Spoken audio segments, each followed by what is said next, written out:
Hi and welcome to this second tutorial in layers.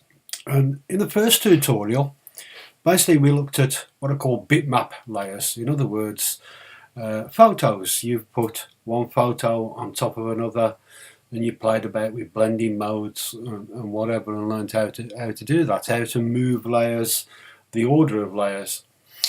But there's also other layers that you can use. Various ones, and what we're concentrating on in this part of the exercise is adjustment layers. So not only can you put layers on of different images and stack them or whatever, but you can also make corrections by using layers. And we can see how useful that is and how much better it is actually doing that in this part of an application rather than using, say, Lightroom, because Lightroom doesn't have layers, and that is a big thing. A big thing about having layers is you've got so much more control over what you're doing. So layers, if we go to the word layers, so if we go to layer on the menu and we look at the list, you can see we've got new adjustment layers. So brightness, contrast, levels, curves, exposure, vibrance, hue, saturation, and so on. We've got all these different ones. Also on the right hand side, you may see you've got adjustments actually in the palettes on the right hand side. Now if you haven't got that, again you can go to Window and look down your list and look for adjustments. Click on that and it will appear on your right hand side in a palette. Now we're going to use this method because basically we just got buttons, and if you put your mouse over the buttons it will show you the different things. So let's look at the picture first of all. What's wrong with the picture? Well, first of all, it's got a terrible green cast.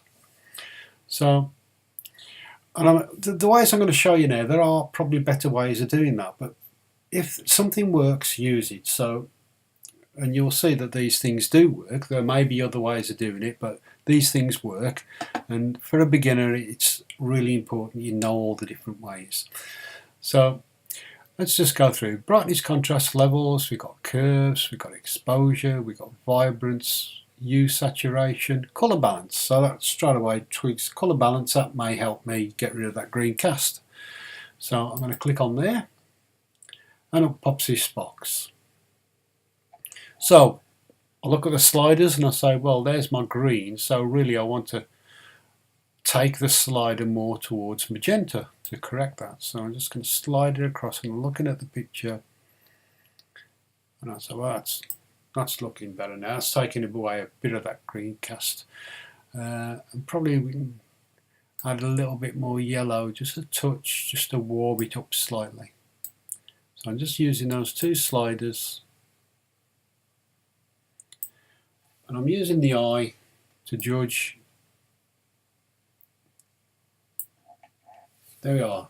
So you can see that's much better. If we look now at our layers, so if we click on the layers, we can now see we've got a layer and it's got colour balance. Now the beautiful thing about having it on a layer, whereas you haven't got that option in Lightroom, is lots of different reasons. First of all, I can take the opacity down. So if I've gone a bit over the top, I can take it down to nothing. I can drag it back up all the way to 100%. So I've got total control over how much I've actually put on there. Also, I can edit that. If I say, well, I wasn't really happy with that, I don't think it's right, I can double click here and straight away that comes back up and I can make adjustments. So I say, well, perhaps I want a little bit more magenta on there or a little bit less or whatever. You can adjust it.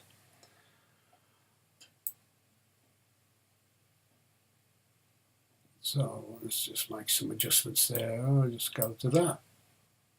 Just close that and I go back to my layers and again it's there. If I click the eye, I can turn it off, I can turn it on, I can change the opacity. Total control. Now you've even got more control of that, and we'll be looking a little bit later on how you can just apply that colour balance, or whatever adjustment you put on there, to just various parts of your picture instead of putting it all over. So if we look at another adjustment,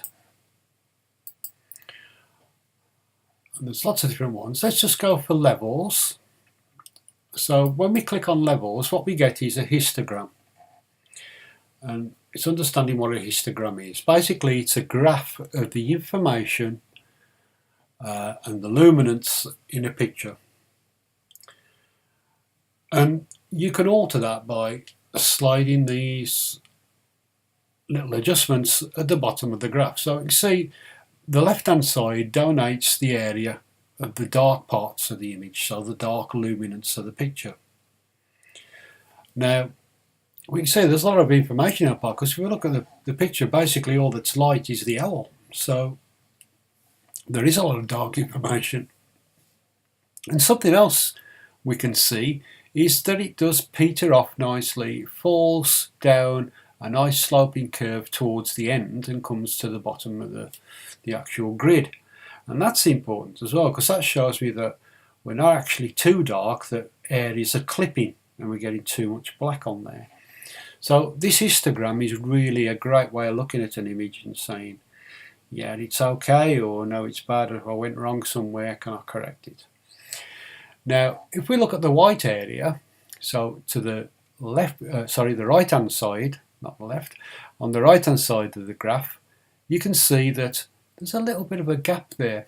And if I bring this slider back just to the edge of this, it's very slight, but you will see that just brightens up the picture and gets the levels a little bit better.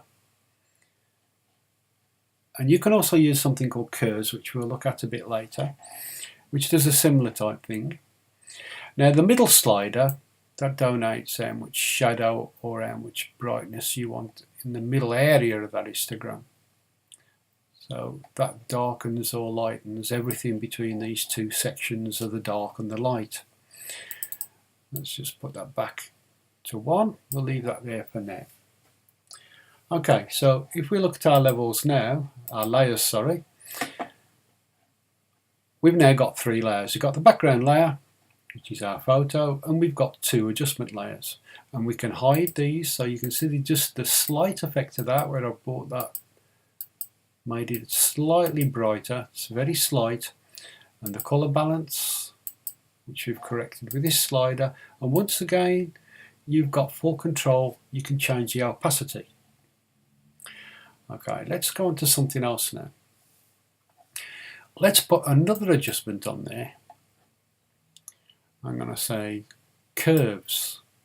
Now, there's a lot to curves, and I'm not going to go through all the different methods, but the most common method that I use, hell of a lot, is this.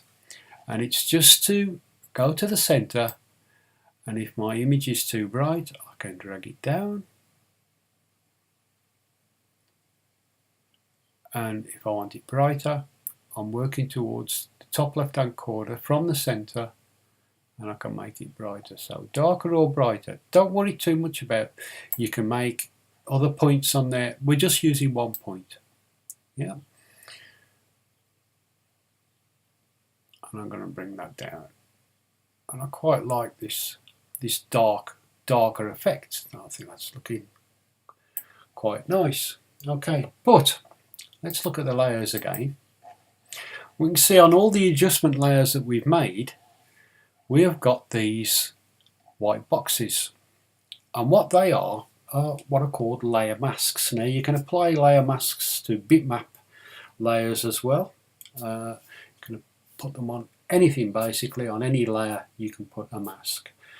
And a mask works with 2 colours. It works with black and white. And you can see this one's white. And what that means is if it's white, it is opaque. The effect is there in the full amount. Nothing is transparent about it.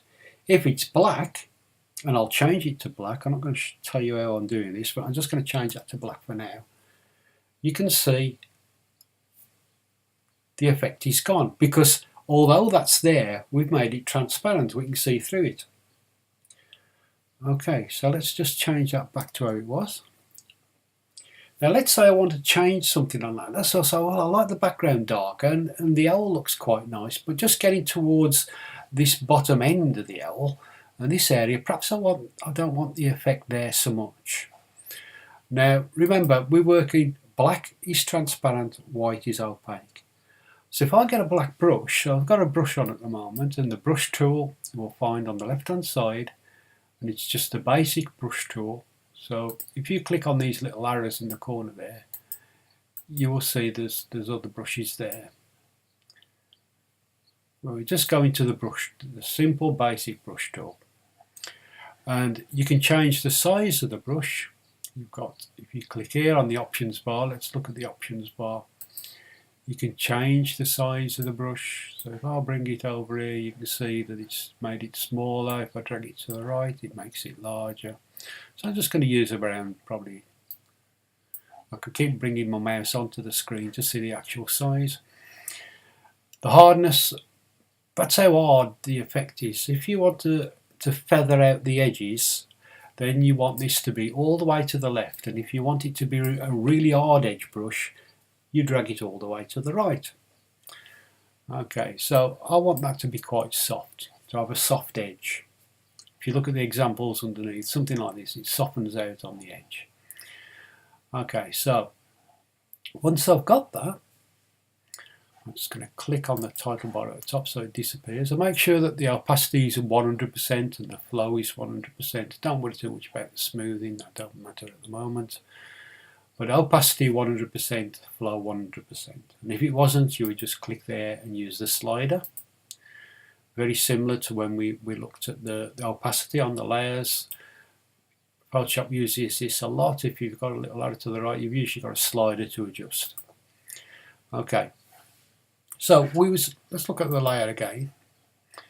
If we actually click on this white box, not on this part, but on the white box there, on the mask, and then we get a black brush. So if the colours are at the bottom of your screen, and if you click on the foreground colour, you get this colour picker, and if I drag that all the way down to the bottom left, so I'll come off the screen more or less, I drag down right to the corner, that will give me the pure black.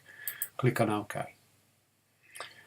Now what this is going to do, if we just put the layers on there, we look at the white box there, when I paint on here, let's say okay, I don't want this area to be affected, so I'm going to click and I'm going to paint, and can you see all those areas that I think are too dark, I can bring the light back. So basically I'm painting with light,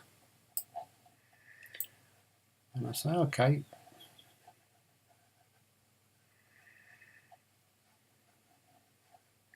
that's what I want.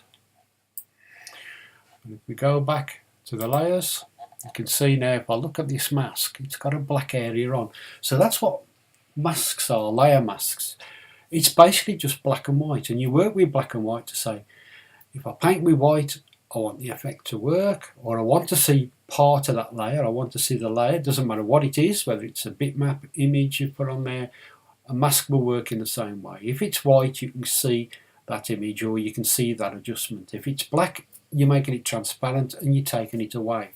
So I've painted out this area, and if we hide that, you can see that in this area where I've painted it out, that's not being affected, but the rest of the image is like this curves layer. And again, we've got the opacity, so if I'd say, well, I've done that, I don't want the effect to be quite so strong, I could take it down to any adjustment that you want.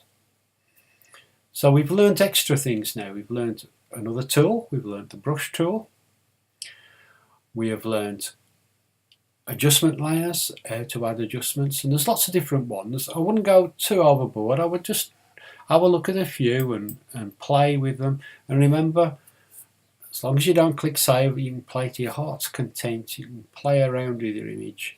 If you actually brought it out of Lightroom straight into Photoshop, which is a technique you may not know, but I will go over that at a different stage, when you actually save the image, it doesn't overwrite your original. If you've exported it out of Lightroom into Photoshop, it will automatically create another file and keep your original, so it doesn't overwrite your original. But if you just brought it in by going to File Open, so long as you don't click Save, if you're happy with it, I would say File Save As, and then you give it another name so you're keeping both versions of your file. Okay, so you can see, looking at the layers there, how much control, and the layers aren't just other images, they can be adjustments, and there's other types of layers as well. These are the most common ones. I'm not going to go too much into depth yet. As the course progresses, then we'll look at more techniques on there. So that is the basics of adjustment layers and masks, and now you've got something else to play with. You've got the masks you can learn. And most people look at these things and they say, Photoshop's too hard for me. It's not hard. It's really easy. If you just follow this and don't sort of read into it, but just do what I've showed you on here, it will work. If you try guessing, things don't work. So follow the exercise, use one of your own pictures, try and make an adjustment. It doesn't matter whether the adjustments are bad or not. You're just learning how to use it and how to create masks and whatever, and just generally play. And the more you play, the more you'll understand. So learn a technique and practice, practice, practice until you get it perfect. And you can do exactly what I've just done on there. Okay, so there we go. That's, again, if you was happy with that and you've finished doing what you want, you would then go to Layer, Flatten Image, and what that does, it removes all the layers and it basically just allows you to save a JPEG image with one layer. You can't save as, you can actually, if you go to File Save As, you can save a JPEG layer as one single layer. It will automatically do that if you select JPEG. But if you're unsure, just flatten the image and then go to File Save As and give it a different name. Okay, so that's how to work with adjustment layers.